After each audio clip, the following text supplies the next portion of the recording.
Today I'm putting 3 of the most hyped AI coding platforms to the test: Blitzy, Devin, and Factory AI.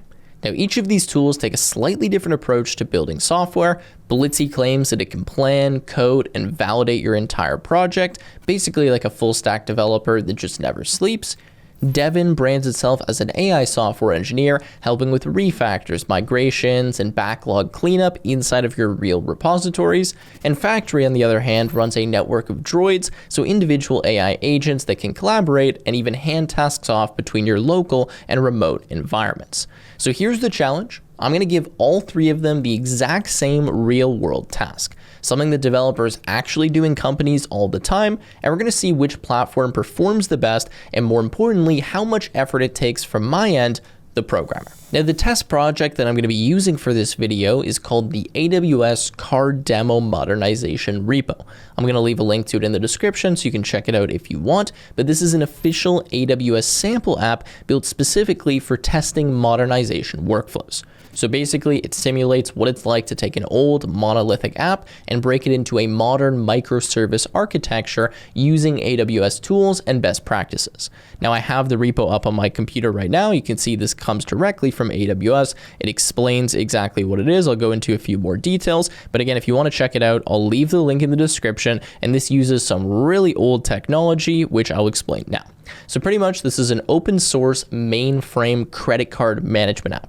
This is built with COBOL, CICS, vSAM, and JCL. I don't even know how to pronounce some of those because that's way beyond my time as a programmer. Now, essentially, this is a realistic legacy stack that's used by a ton of enterprises, and that makes it a perfect benchmark for seeing how these AI platforms can handle the following. Now, the 4 things this repo is really going to test is how well these platforms can understand an existing code base, specifically a legacy code base, how well they can plan a modernization strategy, how well they can generate new service code or infrastructure, and then how they can validate that the final system is actually working. So I'm going to load the same repo into each platform. I'm going to give them the same extremely detailed prompt, which I'm going to show you in 1 second, and then we're going to compare how well they perform, and again, the amount of effort required on my part. So let me load up the prompt, we'll quickly read through it, and then we'll get into some of the examples of actually using these platforms. So on my screen, you can see the prompt that I'm going to feed to these models. This is extremely large. I'm going to see how well they perform with one prompt, and then if we need to break it down, we will, but this is a multi-page prompt where essentially I tell them, hey, you are tasked with refactoring this AWS card demo application from the COBOL mainframe implementation into a modern Java 21 application. I go through the core objectives, what defines success. I go through the stack that I want to be using, the overall architecture and patterns, key modules and components, right? I gave it this really detailed prompt on what I wanted to do so that it's very fair when I pass this to these different models. Okay, so that's the prompt. I'm going to pass it to them in 1 second, but first I want to take a look at essentially the benchmarks from these different platforms so we get a baseline of what we may be expecting, and then we'll throw it into a real world situation. So all 3 of these platforms have released their SWE Bench results. Now, SWE Bench stands for Software Engineering Benchmark, and this is a test that was created by Princeton and Hugging Face to measure how well AI systems can solve real GitHub issues.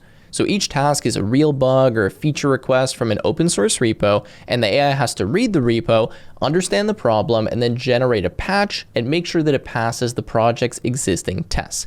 So this is how these platforms performed. First, let's go over to Devin. Now, I'll link all of these in the description so you can read through all of the results if you want, but you can see the Devin here in SWE Bench successfully resolved 13.68% of the issues. Now, they're saying, this far exceeded the previous best, whatever. You can kind of ignore it when the companies talk about that because, of course, they want to pitch this as the best, and then it gives you some information on SWE Bench. In this case, I believe it used the full SWE Bench, and keep in mind that all of these different companies use different variants of SWE Bench, different testing methodologies. So while the numbers are somewhat comparable, it's not an exact one-to-one comparison.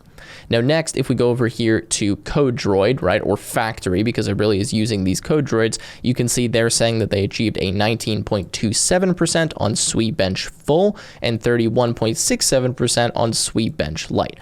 Again, this is not an exact one-to-one comparison because there's different variants of SWE Bench, and there's also different ways that you're able to test these agents, and you can use things like scaffolding, for example, to make this perform significantly better. Anyways, there you go. That is Factory, and now we go over to Blitzy. Blitzy. Now, Blitzy claims, if we look at the abstract here, that it was able to have an unprecedented success rate of 86.8% on SWE Bench verified, which is a subset of SWE Bench. It's 500 of the requests, I believe, exceeding the prior best by 13%. Even more remarkably, it was able to do this using no scaffolding, hints, or best of K attempts. In other words, there's a lot of other ways that you can essentially kind of cheat this by doing multiple attempts, giving hints to your model, changing the prompts, etc. They're saying they didn't do any of that. Now, I'm not here to validate any of these results. This is simply what they are reporting from these three companies. In the case of Blitzy, this does seem like a massive improvement over the other two, and I think we'll see why in this video when I demonstrate how that platform works. Point is, pretty cool. Those are the results, and take those for what you will. You can read them from the link in the description. Now let's get into a real world task. So the first platform to compare on our list here is called Blitzy. Now, Blitzy is a relatively new platform. I actually have a full video breaking down how it works, which you can check out on screen right here. But the key differentiator is that this has an infinite context. It can understand literally 100 million plus lines of code, and it spends a really long amount of time understanding your code base before it starts generating any code. The first step when you use Blitzy is you pass your repository to it. It ingests that repository, understands it, and then generates an extremely detailed technical spec or documentation for the repo that can be hundreds of pages long and can take 2, 3, 4 days to generate. That's actually how the system is designed. They emphasize that you should spend a massive amount of time writing the prompt and describing what it is that you want, and then Blitzy will generate about 80% of the code for you, and then the remaining 20% is on you to implement those final tasks. So I'll show you how it works in a second, but one thing to note about this platform is the price, because it is very high compared to some of the other ones, and I think that represents the value they're trying to portray. For example, you can use it for free to generate these massive technical specs, which we're going to have a look at in a second, or you can use the Pro plan, which is $10K per year, or the team plan, which is $100K per year, which is obviously a lot and is aimed at enterprises, not individuals. So this is not something you buy as, a freelance game dev. This is something you buy if you're Google, for example, and you want to generate a massive amount of code. Anyways, let me show you how the platform works. So once you make an account on Blitzy and you go to create a new project, it's going to ask you if you want to work on a new product or an existing product. Now, full disclosure here, Blitzy actually gave me access to this platform to make this video. Otherwise, I probably would not have done it because I cannot afford 100K per year for a plan like this.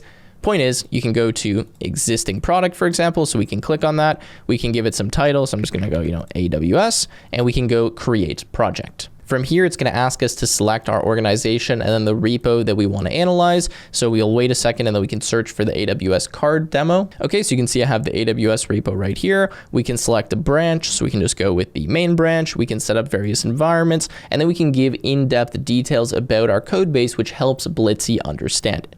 Now, after we do that, we can press this button to build the technical spec. This is the first step. Again, it can take multiple days to do this, and then it's going to give us the technical spec, which I'm going to show you in 1 second. So here's an example of a completed technical spec. I just have this project in multiple stages so you can see it. You can see that it is extremely long. In fact, I believe this one's almost 200 pages long. It goes through advanced details. In this case, it uses the COBOL system, so we see like all of the assembly and all of this, low-level mainframe code that's going on.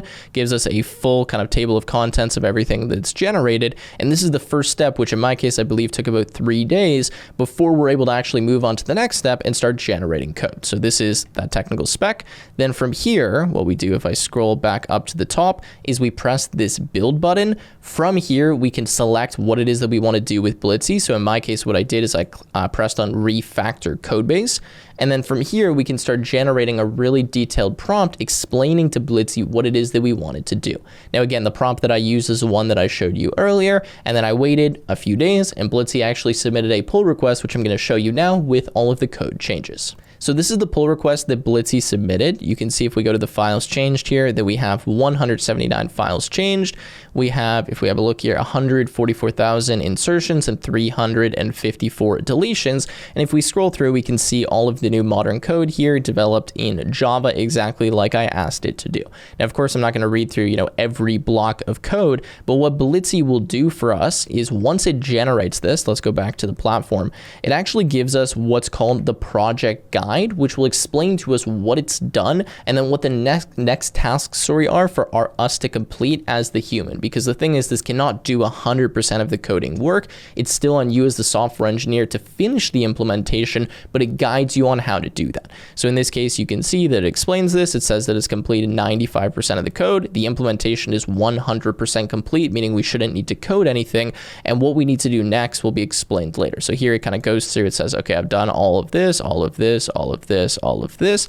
And then it says what remains. Here are the human tasks, right? It says the remaining work consists entirely of operational tasks that are required to actually deploy this to a production environment, which I'm not going to do. No code is missing or incomplete. And then what I would need to do here is deploy this to AWS, configure the production database, set up the AWS services, and it gives me that step-by-step list that I would then go and complete as the developer. Now, if we scroll down here, it also explains to us that it estimates that it's saved 560 hours of human work and that there's a remaining 32 hours of work that we would need to complete. And a lot of that, again, is for this kind of like testing, documentation, security audit, all of this kind of stuff and deployment. I'm not going to be able to validate if that works because that would be literally an entire job for me to do that. But the point is, we've gotten to a stage where most of the code is generated. And again, this specific PR, I believe, took 4 days to complete. It was 3 or 4 days. I don't remember the exact amount of time after the initial ingestion, which was 3 days. So in about kind of 7 days of mostly idle time, a little bit of time planning and writing the prompt, we have pretty much the entire modernization complete. Okay, so that's Blitzy. Obviously, quite impressive that it's able to do all of that with literally a single prompt. There was really no human intervention required. Now what I'm going to do is go over to Devin, and we're going to test that one. So I'm inside of Devin now, and what I'm going to do is kind of slightly in live time show you how I would use this to do the modernization. Now I'm going to treat this the exact same way as I did with Blitzy. So what I'm going to do is I'm going to connect my repository. So I did that, the AWS mainframe modernization card demo. I am in the agent mode, so not the legacy mode, but the new one. And then I've given it the exact same prompt that I gave to Blitzy, where I'm going to ask it to essentially do all of this modernization for me. Now this is a much more iterative approach because this works significantly faster, but it also does not have an infinite context and it's not capable of generating 150,000 line changes in a single prompt. So I'm gonna have to go a little bit back and forth, but we'll see, even with my experience as a developer, if I'm able to get to that same stage. So let's go ahead and press enter here or submit the prompt, and I will kind of fast forward through this and explain to you my process and if this works. Now, while that's running, I'll just give you a quick overview of Devin. Now, Devin claims to be the AI software engineer. It can actually directly integrate with Slack and Linear, which means if you submit a ticket, for example, it can automatically pick that up and start solving it or implementing the solution. You can see that it can create a plan, it can automatically test itself, and then it can create a PR that you can review. Now, one of the cool things about Devin is that it has access to its own computer and own coding environment, so you can actually watch it in real time generating commands, using the terminal, opening up a browser and testing something. Pretty much all of these tools have that now, but I like how Devin implements that. And overall, it works pretty well on smaller projects, right? So this isn't really designed to write hundreds of thousands of lines of code, as you're going to see, but it is good if you're doing like a small ticket, as it's kind of pitching right here. Now, if we just go into the pricing, because I think it is fair to compare it like that, you can see that it is $500 per month for the team plan. The core plan, pay as you go. I'm not sure exactly how much that would cost you, but starts at $20. And then enterprise, obviously, I don't know what that pricing is, but I imagine it would get quite expensive depending on how much you're using it. Anyways, let's go back and see if that is finished, and it looks like it is. So let me open up some of the details, check it out, and I'll be right back. So this is the pull request that Devin generated. Now it gives us a summary here. It says this PR implements a complete modernization of the AWS card demo application from its original mainframe implementation to cloud native Java 21 microservice using Spring Boot. Okay, we can go through here. It explains the new directory that it created, the database, the APIs, the COBOL program mapping, and then it tells us what we would need to do here for human tasks, similar to what Blitzy gave us.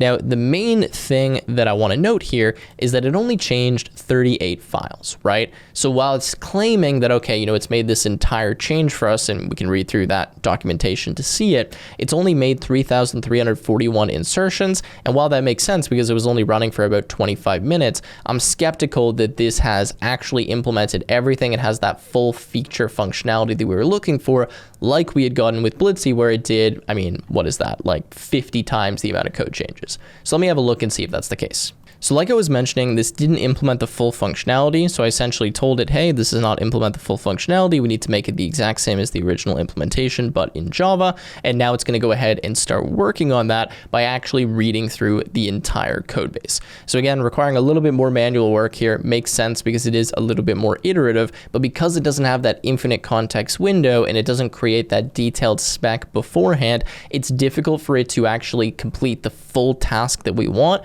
without us really having to be a lot more careful in terms of checking it and making sure it's giving us, exactly what we're looking for. So just as an example, right, I asked it to do that and now it comes up with, 17 more features that it missed that it needs to go and implement. So if I want Devin to perform well here, I really need to kind of manually have all of these different tasks that I want it to complete. I need to write all of them out individually, and then I need to go and ask it to perform those kind of one by one, or keep going back and saying, you're missing it, you're missing it, you're missing it, which is going to require a lot more human intervention. Now, again, it is working faster because, it doesn't take days to generate the code, but it requires me to be a lot more attentive in terms of what this model is doing and really kind of go back and forth with it. So we'll let that run for now. While that's running though, I want to get started with Factory. So let's hop over there and see how that one performs. All right, so I'm moving over to Factory here, which is the agent native software development environment. And it claims it's the only software development agents that work everywhere you do. Now, the cool thing with Factory is that you can connect this to both a remote environment as well as a local environment. So what I'm able to do is actually directly connect this to my own computer, which I'm going to show you in a second. So I can have like a project open on my local machine. This can be connected to it and it can be working through that rather than working purely in the cloud, which I think is pretty cool.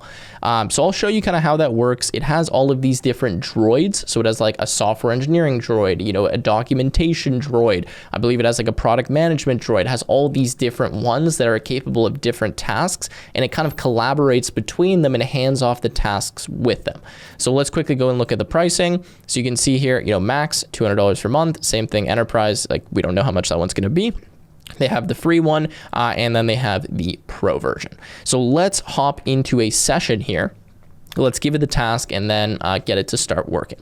So what I've done here is I've connected this to my local workspace. The way I did that is I have this thing called the Factory Bridge. Let me bring it up on my screen here. And I've just opened the project in Cursor here. This is the original, project, just on a new branch where we have all of the COBOL, information and all that kind of stuff. So I've connected to that, I've select that project, and then what I'm going to do is paste in the same prompt that I had before, the first one that I gave to Blitzy and the second one that I gave to Devin. Again, same prompt. And what we'll do is just go ahead and press on enter and get this to start writing the code. So it's been about 10 minutes now, and Factory has started here by just developing a pretty detailed plan on what it's going to do. It hasn't written any code yet, so what I'm going to do is just tell it to proceed here. So it says, would you like me to proceed with the initial scaffolding PR? Yes. Proceed. And let's see if it's going to continue here and start writing out all of the code. So it's been about 10 minutes now. We've generated, looks like 30, 40-ish files, kind of similar to how many Devin had done before for the first iteration. It's giving us a kind of README here telling us, how it's done this. And it's now telling me that it can continue by implementing the ingestion for daily transactions, adding the test containers, etc. So I'm going to say continue with the functionality, and we'll see kind of how many more iterations we need to go through here. So I've been messing with this now for another 30 minutes or so, sent a few more prompts to it. I'm kind of getting it to iteratively, build out the rest of this project. But the one thing that I'm noticing is because this doesn't have as deep of awareness and context as Blitzy does, for example, it's very difficult for this to know exactly what it's supposed to add. And unless I'm extremely detailed in what I want it to do, it's really missing a lot of the core features, and it's oversimplifying the project. And that's what I've noticed with both this and Devin. Well, they definitely are faster and they can handle a lot of those smaller tasks super quickly and a lot more iteratively, especially if you know what you want. If you want something a lot larger and you want it just all done right the first time, it's going to be very difficult to get these to do that unless you're extremely specific with the context that you're feeding it and you're really doing, prompt engineering like every single time that you send this a prompt. So you can see, again, this is kind of what we got to after about, maybe 45 minutes of me kind of messing around. We don't really have that many files. Well, sure, it's simple and like a lot of code was generated. It's definitely not, a comprehensive view of the application. So while I'm sure we can definitely get there and do the full modernization, it's going to take me a really long amount of time to do that. and a massive amount of human effort in combination with this AI. Now, same thing with Devin here. I messed around with it a bit. I was kind of doing these back and forth while I was waiting for one to run. And you can see that we got up to about 6,400 lines of code. We have 77 files changed. And while again, I've started adding a lot more features here, it's really not comprehensive and it didn't do the full modernization compared to if we go back to the Blitzy pull request, right? Where we had, exponentially more code changes, 179 files and 144,000 lines of code. Now, I'm not using that as the only metric, but the point is because this had the full context and it spent all of that time ingesting the code base, it was able to produce just a better, more accurate enterprise grade result. Whereas with kind of Devin and Factory right now, we're getting more of like a hobby project kind of type vibe for the code because it's just not capable of generating that many files in one time. Can we get it to enterprise level? I'm sure we can, but it's just going to require a lot of effort. So I'm not going to keep going with this example. This is kind of what I was aiming to show in this video, that all three of these tools, obviously they have a different price point, they have a different user, and they're capable of different things. If you want something enterprise grade, I think it's clear that if you have the money, obviously going with something like Blitzy makes a lot of sense here. If you want something that works on both the local and the remote environment, if we go back here, Factory works really well for that. And if you want the kind of AI software engineer that can automatically pick up those tickets, solve some of those smaller tasks, Devin seems to work quite well for that. And again, you kind of have the pricing, reflecting the value there. So anyways, that is what I wanted to demo in this video. I think it's interesting to compare these agents. Obviously, it's difficult to do it across some, uniform standard. And there's always going to be biases involved, different examples they're going to perform better in. But I think generally this showed, what they're capable of. And I think we also saw that with the SWE Bench results that I was talking about earlier in the video. Anyways, guys, that's all that I have for you. If you enjoyed the video, make sure you leave a like, subscribe to the channel, and I will see you in the next one.